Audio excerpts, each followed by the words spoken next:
In order to keep the space and maintain the space you currently have in knee flexion and extension and internal and external rotation of the tibia, you have to put that knee through those ranges each day.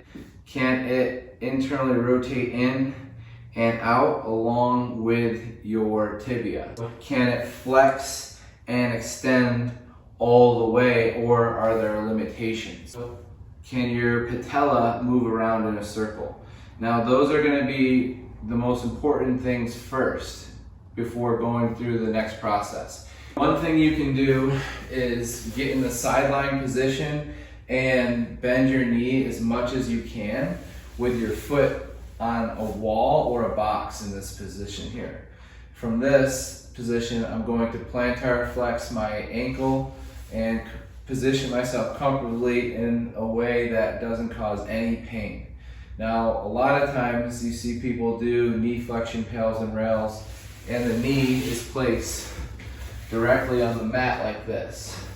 Now, for me, knowing that I've had knee surgery, it's really hard for me to think that this is going to be a good thing for everybody.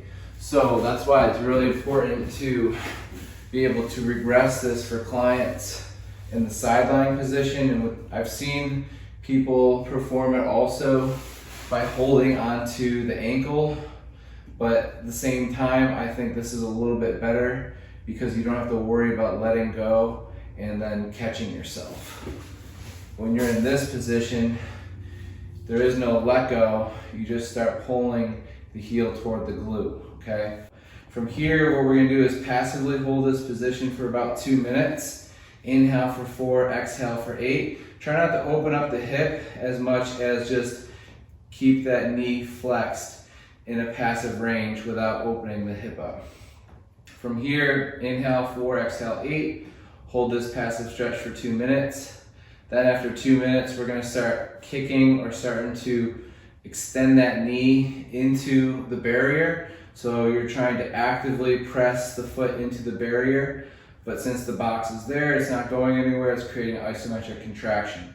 You're gonna keep that intensity from 10%, you're gonna go up to 20 to 30 to 40, all the way to 50 to your safest and greatest effort for about 10 seconds. After about 10 seconds, you're going to try to lift away from the box by going into deeper knee flexion, and you're gonna hold that for about 10 seconds.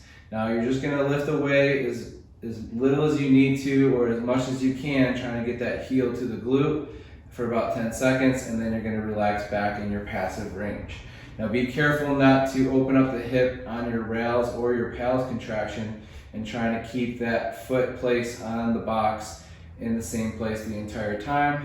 And then when you go into your rails contraction, you might lift away about 1 inch. Now if you're lifting away more than 1 inch, then you're not in the proper position. You might need to get in a further passive position. Otherwise, try to play with this position in that knee flexion, pals and rails. Now for knee extension, what we would want to do is find a lower barrier, pressing into a wall, and maybe perhaps holding a dowel. Start stretching this knee extension position here by bending at that knee and driving that chest forward. From here, you should feel a good pull on the hamstring, not behind the kneecap. And we're gonna hold that for about 2 minutes. After about 2 minutes, we're gonna start pressing the heel into the box, pressing the hand into the wall, other hand into the dowel, dowel into the ground, and foot into the ground. From here, we'll start pressing everything from 10 to 20 to 30 to 40 to 50%, all the way to your safest and greatest effort for about 10 seconds of holding. After that, you're gonna lift off in your rails contraction away from that barrier and go deeper into your quad extension and also hamstring extension. Your quad flexion and your hamstring extension, as well as hip flexion and knee extension. And we'll try to lift off of the barrier or the box in your rails and hold. Try to do that for about 10 seconds and then slowly bring it down. So trying to activate knee extension and hip flexion all at the same time. Now that would be a way to gain some space in the kneecap itself in flexion and extension.